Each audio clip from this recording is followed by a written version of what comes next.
Hey, thank you so much for joining us again with the Our Town Podcast. Today we have Jason Ramos and Jennifer Griffin with the Bruce Verhoeven Foundation, and I have done a lot of fundraising for them, and we want to continue doing some fundraising for them, and I just wanted to have them in and speak about what they do and how they got started. Thank you guys for coming in. Yeah, you're welcome. Thanks for having us. For sure. The Bruce Verhoeven Foundation, how did that get started? So Bruce Verhoeven was a sheriff's deputy who was killed in the line of duty back on December 4th, 1973, so a half century this December. After his passing, the circumstances really resonated with the community, and law enforcement officers as well as members of the public made financial contributions to help his family. Bruce left behind a wife and two children to help them navigate the complexities of the aftermath of his death. There was a surplus of funds available, and Bruce's wife Betty decided that she wanted to put something together to help families who experience similar hardships in the future. So the Bruce Verhoeven Foundation was born out of that, and here 50 years later, we're still thriving and trying to make a difference in the lives of law enforcement members and their families who experience hardship, either by way of death, serious illness, other adverse circumstances. So we're proud to be a part of it and keep the legacy going. So who's all involved with it? Is it mainly all police, or do you guys do it for other organizations as well? Is there any fire involved or other? Yeah, we have helped fire in the past. Public safety is kind of our focus. We did some donations during the campfire. A lot of firefighters and responders lost their homes and many things during those times. So we've donated to those causes, and more or less we like to support public safety. Yeah. Typically, you're doing your fundraisers. Where are you guys doing them, and how do people get involved with your organization? We don't have a lot of recurring fundraisers that occur on a regular basis, so all the more reason that we're sincerely appreciative of your efforts, to try and coordinate some of those. We really rely on the goodwill and donations of the general public, as well as members of law enforcement agencies and their families who find out about the foundation, know what we're committed to, and just over the years we've been fortunate enough to make investments wisely and to grow our resources to be in a position to help people. So there are no regular fundraisers. Obviously, donations can be made on our website, checks, PayPal, Amazon Smile. Everyone shops on Amazon, so that's a good way to have a certain percentage of your purchases go to a charitable organization of your choice, and we're an option there as well. Okay, and with Amazon Smile, do they have to put in a new code each time, or do they just sign up and say, that's where I want my money to go? So when they go to make the purchase, there's an option to select a charitable organization of your choice, and we're in that database of nonprofit organizations that people can allocate a small percentage of their purchase towards. Okay, so you don't do fundraisers on a regular basis. Do you have some like big balls or anything that you guys do annually or anything like that? No, we have a lot of, not a lot, but we have some people who donate annually, recurring. We also have an employee giving campaign through Sacramento County where we can sign part of our paycheck, either a set dollar amount or a percentage. So we have a lot of employees that also help contribute. We try and get out at all of our academies, open houses, so we can talk to families and new recruits and let them know, one, that we're there, but also give them the option too and the knowledge. But obviously with your help, we've been able to, that was a really good event, just kind of getting the word out and getting known. We have a lot of our funds are invested, so we rely on the growth of that. Yeah. Now, when it comes to how do you guys go about choosing the person, or is it just anybody that something happens to them? Say somebody does die in the line of duty. There was a sheriff, I believe, or a Sac PD that was just killed right back here a few years back, maybe 2019. And do you go to the families? Do you reach out to them, or do you wait for them to come to you? So we are proactive in a certain capacity, depending on circumstances. If a public safety professional loses his or her life in a line of duty, we are composed of a 9-member board of directors. So between us, there's often a nexus, either with someone on our board through the agency where we can reach out, and we like to do that and just make sure that we are on the radar. We know that there's often a lot of support available, and there's also a range of people's comfort levels in the aftermath of tragedies and things like that as far as reaching out and being receptive. So we try and find a nice delicate balance between making sure people know we are available to help if needed, and not inundating people with, we don't take a one-size-fits-all approach, especially in emotional, situations in the aftermath like this. We definitely want to be on people's level of awareness. But most of our requests come to us and we're reactive in that capacity. And we'll assess them independently. I should say objectively as a board, we really, I think, do a good job of due diligence evaluating the circumstances and make sure that when we do give grants, that it's consistent with the spirit of what Bruce's wife Betty would have wanted 48 years ago when this all started. Knowing that, of course, times change and our mission has expanded over the years, so we're receptive to any different types of situations that align with helping people who fall in the population that we want to serve, and make sure that the circumstances are deserving of our assistance. So you raise the funds. What are the funds really allocated to help the families? We've done a multitude of things. We've helped with mortgages, car payments. One thing we do try to do is actually pay vendors and not just give money. So we'll take on house payments, car payments, medical payments, funeral expenses, things like that. Okay. Yeah, it's all geared toward alleviating the hardship and trying to ameliorate the difficult circumstances that the individual or family is faced with. So rather than writing, John Doe a check for a certain amount, we will ask for a financial statement to look at their picture and see, like Jennifer said, where we can help. Can we make life a little easier for you by taking that mortgage payment off your hands for a few months, or paying off that credit card bill, so that you have an easier time again navigating the difficulty that's ahead. So what are your roles within the organization? We're both board members. I'm just a member, so I don't have an assigned role. I am helping with marketing, so okay. I'm a fairly new member. So we had Sharon Tellis, who we all called Ma. She's kind of one of our den mothers of the department. She had been around, long time serving board member and retired, so I backfilled behind her. How did you get involved? Well, I've worked for the department for about 20 years, so okay. I've known of it, and my kids are growing, so I'm just looking, to kind of develop my own interest now that they're growing and doing their own. So I had some time and some interest, and the vacancy came aboard, so I applied. So I've been on the board for about 9 months now. Okay. And what is it that you do? So having been with the Sheriff's Office for 27 years now, obviously had a lot of familiarity with the foundation over the years. I serve officially as the secretary, as a board member. So in that capacity, I might generate certainly acknowledge contributions that are made, by way of thank you letters, disseminate the meeting minutes. We are a 501c3, so we're required to keep in line all the rules of order that go along with that. So prior to our monthly board meetings, disseminate the previous month's meetings so that, we have an accurate agenda by way of our recording secretary, and a good starting point for our meetings every month, and what we're up against and what we're looking at and who needs help, and how we can continue to move the organization forward. Is his wife still alive? Is she still part of this? She is. Okay. In fact, I had the honor of meeting her. So Bruce his name was added to the wall at Patriots Park in Carmichael in November of 2021.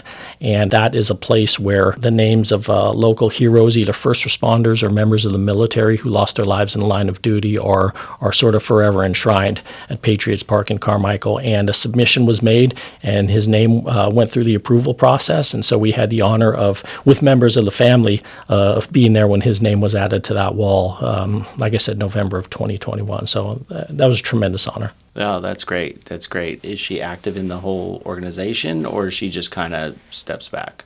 Yeah, she doesn't have a really active role. Obviously, we have contact information for her, but I think she really has faith, and I think we're proud to say that she is pleased with what the foundation is doing, especially this long, after she started it in 1975, to move it forward, to know that nearly a half century later and a half century after Bruce's passing, that we're still doing good things for people that are in need and deserving of it. Now, if somebody wanted to connect with you guys, wanted to get in touch with you, do you need volunteers, anything like that? Is there anything that the public can do for you guys? We have a website. That'd be the first place I would recommend, would be the verhoevenfoundation.org. We don't really have a lot of opportunities for volunteers, but there's a lot of information there, contact information, donation information, all those things are on our website.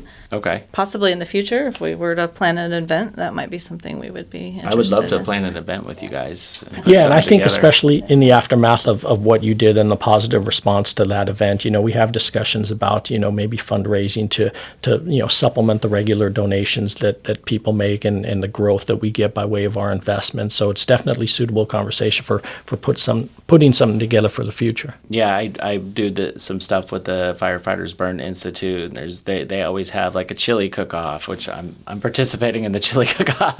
Nice. But there's always something going on with them to help raise money for it and bring awareness to it. They kind of struggle also with getting their name out, and they're kind of like one of the bigger names. And so I would say that you guys, a lot of people don't know about you. Right. Yeah, exactly, and that's a topic of discussion that we have is how do we stay current? How do we stay on the radar of people?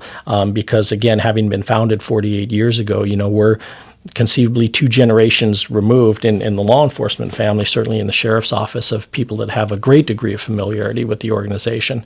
So with a lot of the younger officers and population that's coming in, we try and avail ourselves, like Jen said, we're at the open house, we're out at the academy, so that we are on people, we're on the radar of people entering the profession at the inception of their careers. Yeah. Just knowing that we stand ready, again, in those times of need, in those times of difficulty to help. So we want people to know that we're out there.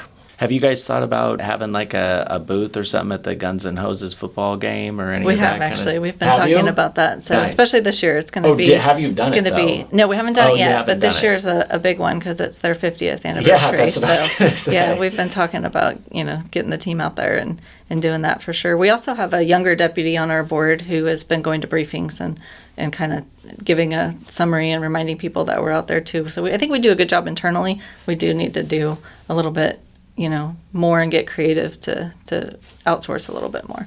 Yeah, I would say something like that, and maybe a chili cook-off or a rib cook-off or something like that, where it just brings some ideas and eyeballs to the organization, because it's such a good organization, Now, ideas. over the past, how many families have you helped? Oh gosh, countless. I don't know off the top of my head. Really? But yeah, quite a few.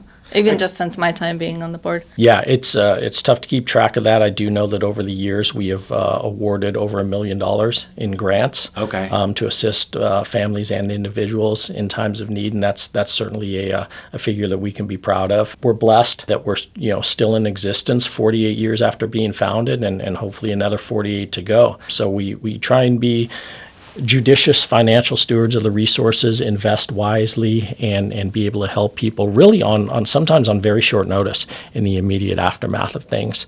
The exigency can differ from time to time, and sometimes the need is not immediate, but it's realized after a period of time. But again, I think we all feel really fortunate that we've been in existence for as long as we have and have been able to help as many individuals and families as we have. So you mentioned grants. What's the difference between just a straight, what is the grant? So is the grant, because you said you paid the bills like directly versus We would consider what- that a grant. Just anything that Okay. that we, I guess not really award, but anything that we help people with. And do they have to pay taxes on the grant, or No, how so does that I guess work? the grant is a general term to differentiate from a loan. We don't, we expect no repayment of it. Okay. This is a financial contribution that we make in a variety of different mechanisms. Again, it might be to a particular creditor, or a vendor where we identify that that's the need that the family or individual has at the time.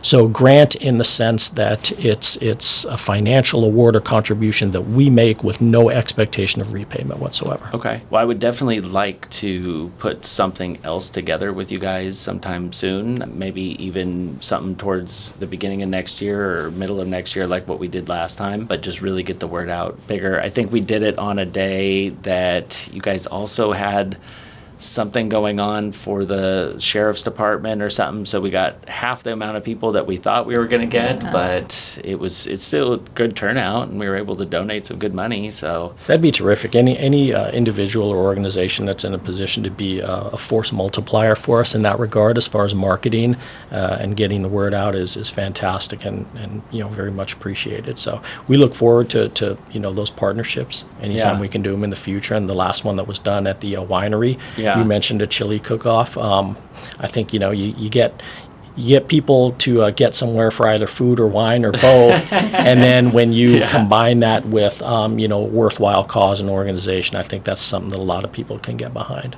Yeah, it was funny. I was going through the box, and I thought, oh, we didn't raise that much, but then I started looking, and people were using the Venmo, and they started and paying through the Venmo. I was like, oh my God, there's more than I thought, and it was really good. Yeah, very Some much people appreciated. paid in cash, and I was like, oh my God, what am I going to do with this cash? Like, I gotta get rid of this out of my house, So, well, we can always get cash to the right places. I know it's antiquated. Yeah. It's largely a thing of the past, but trust and rest assured that if anyone contributes any amount, $1 all the way up, that we're going to use it judiciously, and we're going to use it in the best interest of the foundation and what whoever contributed it intended it to go toward. Yeah.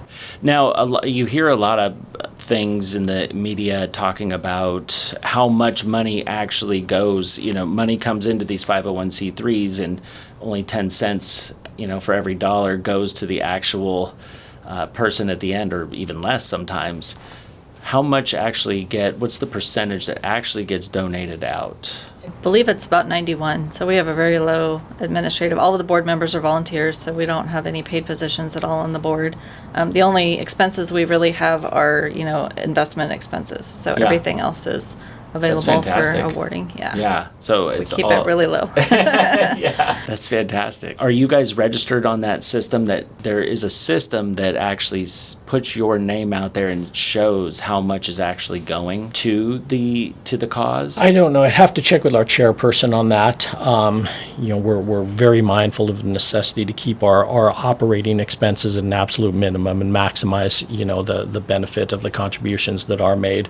Like Jennifer said, we're all staffed by volunteers. None of us take a salary. Yeah. It's just out of the altruistic nature and intent of everybody that's on the board, and a desire to move the organization forward. No expectation of payment.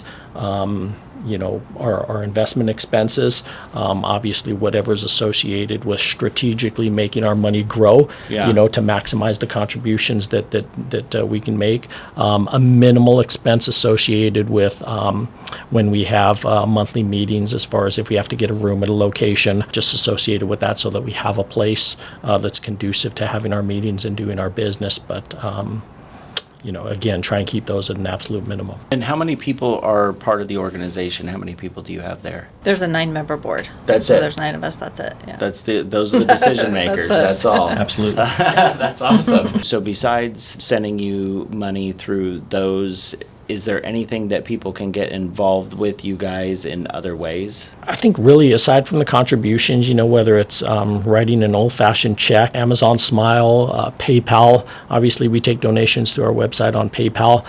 But I would encourage people to, just increase their knowledge. Go to our website, know what we're about. Many people contribute to, one worthwhile cause or more. And it's going to be something that more often than not resonates with those individuals. And we want to just be in the consideration of people. We think we're doing good things for good people. And as long as people know about us and spread the word, that's a tremendous way to help. Again, a force multiplier as far as marketing the foundation, the organization, and helping us continue to move it forward is something that anyone can do very easily. Okay. Thank you so much for tuning in. I will have all the information down below. And if you would like to donate, you can donate by going to verhoevenfoundation.org and searching around, learning more about them. That's about it. Hope you guys have a great day. Talk to you. Bye.